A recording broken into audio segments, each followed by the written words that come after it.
Hello जय हिंद साथियों, स्वागत है आप सभी का अपने यूट्यूब चैनल संदीप बिगनर में।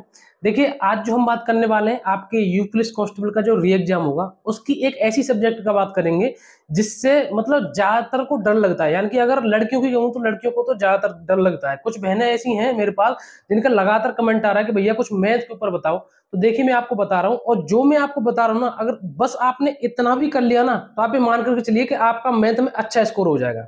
देखिए, सबसे पहले हम बात करते हैं, आप सभी को पता है कि हमारी 4 सब्जेक्ट हैं, टोटल जो प्रश्न आएंगे 150 आएंगे।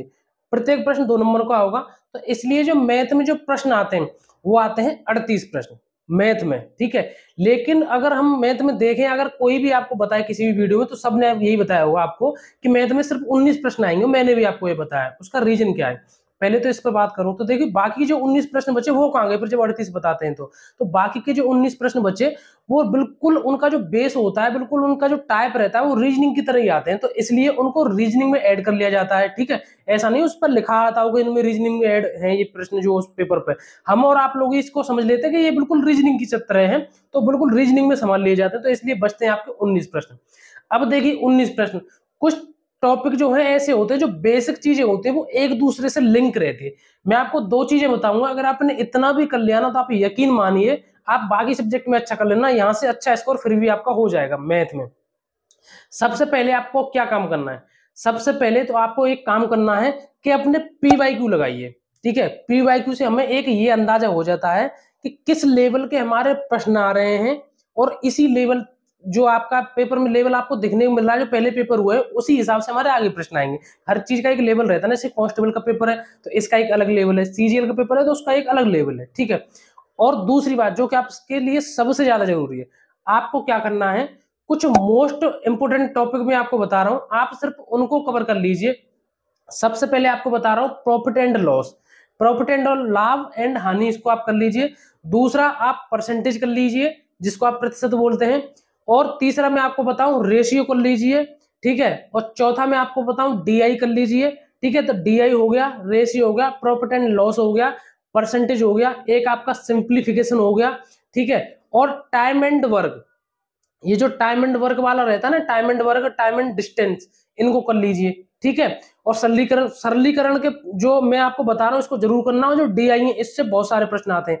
तो इस तरीके से जो 6-7 इंपोर्टेंट टॉपिक हैं ये एक दूसरे से लिंक है। जैसे आपने डीआई सॉल्व किया, वो पाई चार्ट वगैरह सॉल्व किया, तो उसमें कभी तो लाभ पूछेगा किसी कंपनी का, कब लाभ हुआ कब हानि हुई, तो यहाँ लाभ हानि जो आ गया। फिर कभी पूछेगा कि इसमें कितना प्रतिशत लाभ हुआ कितना प्रतिशत हानि हुई, तो यहाँ परसेंटेज भी आ गया।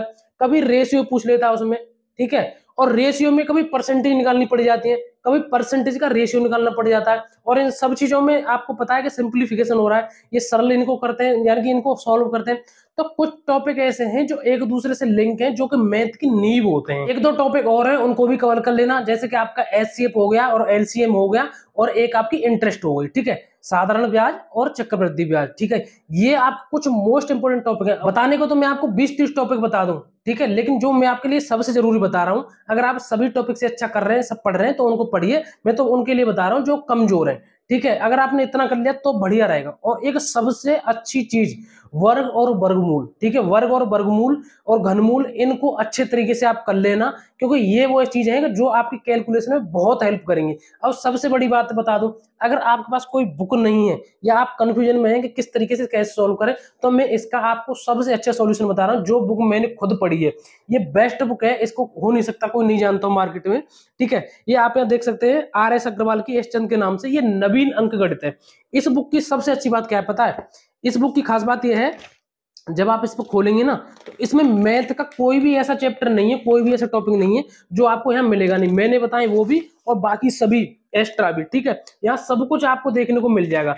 और दूसरी बात, जब आप सॉल्व करेंगे ना, तो आप कांस्टेबल की तैयारी कर रहे हो वो इससे हो जाएगी, एसएससी सीजीएल की तैयारी कर रहे हो वो भी इससे हो जाएगी, रेलवे की कर रहे हो वो भी इससे। यानी कि अगर आपने ये बुक एक बार मैथ की ले ली ना, तो दूसरी बुक की कोई जरूरत ही नहीं। और सबसे बड़ी बात देखो, इस बुक में जैसे आपने कोई भी टॉपिक खोला, जैसे सबसे पहले हम कोई टॉपिक खोलते हैं, जैसे ये खोला हमने, सबसे पहले टॉपिक है संख्या पद्धति। तो इसमें संख्या पद्धति आपको डिटेल से पहले समझाइए, पहले डिटेल से समझाइए, उसके नियम बताएं, और फिर उसके जो प्रश्न है ना, देखो ये रहे, यहाँ जो प्रश्न है ना, प्रश्न वाला 1A, इसमें जो प्रश्न है वो बिल्कुल लेवल बढ़ते हुए क्रम में बताए गए, यानी कि लेवल बढ़ता जाएगा, लेवल बढ़, जैसे आप कांस्टेबल के सॉल्व कर रहे हैं, तो जो आपको दिख जाएगा इसमें सरल लेवल के हैं, और उसके बाद जो पहले पीवाईक्यू जो प्रश्न आए हुए हैं वो भी यहाँ ब्रैकेट में बताए हुए हैं। सभी प्रश्न जो आए हुए हैं वो यहाँ आसानी से बताए हुए हैं, और इसमें सभी टॉपिक आपको मिल जाएंगे। बहुत ही कलरफुल तरीके से है, मैं भी पहले इससे ही पढ़ा था, लेकिन इस टाइम पर ये बहुत अच्छी तरीके से उन्होंने तैयार की है, कलरफुल है, बहुत अच्छे तरीके से बनाई गई है। आप यहाँ देख सकते हैं, अगर आपने ये बुक ले ली ना तो आपको मैथ की कहीं से किसी दूसरी बुक पढ़ने की जरूरत नहीं पड़ेगी। ये बुक बिल्कुल एकदम ऐसी है कि जो आज से मैथ पढ़ना शुरू करे ना उसके लिए भी ये बेनिफिट रहेगा। ऐसा नहीं है कि मतलब मैं वैसे ही बता रहा हूँ, इस बुक को मैंने अच्छी तरीके से देखा है, मैंने पढ़ा है, तभी आपको बता रहा हूँ। मैथ की आपकी सारी समस्या खत्म हो जाएगी। इस बुक को अगर आपको परचेज करनी है तो इसकी जो लिंक है मैंने डिस्क्रिप्शन में दे दी है, वहां से इसको परचेज कर सकते हैं, और इसको आप ऑफलाइन किसी भी बुक सेंटर से भी खरीद सकते हैं। ठीक है, तो इस तरीके से अगर आप मैथ करेंगे तो आपका मैथ का स्कोर अच्छा हो जाएगा। 19 प्रश्न ही आते हैं, और इसमें घबराने वाली बात ऐसी कुछ है नहीं। कुछ भाई बहन ऐसे हैं, बहनें कुछ ज्यादा ऐसी हैं जो परेशान होती हैं कि भैया मैथ से थोड़ा डर लगता है, ऐसा कुछ नहीं है। आप एक बार करके देखिए, जो मैं बता रहा हूँ बस इतना टॉपिक पढ़ लीजिए। आपके जो शेड्यूल है एग्जाम का वो भी जारी कर दिया गया, आपने कल देखा होगा। रही बात आपके एडमिट कार्ड की, बहुत सारे भाई बहन ऐसे हैं जो एडमिट कार्ड की पूछ रहे हैं कि भैया एडमिट कार्ड कब आएंगे। तो देखिए, आप सभी को पता है आपका जो एग्जाम है वो 23, 24, 25 और 30 और 31 तारीख को होने वाला है। तो अब आपका जो एडमिट कार्ड का समय है वो बिल्कुल शुरू हो गया है। आपके एडमिट कार्ड कभी भी किसी भी टाइम आ सकते हैं। ठीक है, और रही बात शिफ्ट की, आप सभी को टाइम भी पता चल गया। एक सुबह शिफ्ट होने वाली है, एक शाम को शिफ्ट होने वाली है। उसका जो शेड्यूल है वो कल जारी कर दिया गया था, मैंने आपको बता दिया। इस टाइम पर जितनी हो सके उतना रिवीजन करिए, और ये बिल्कुल भी मत सोचिए कि हम मैथ में कुछ भी नहीं करेंगे।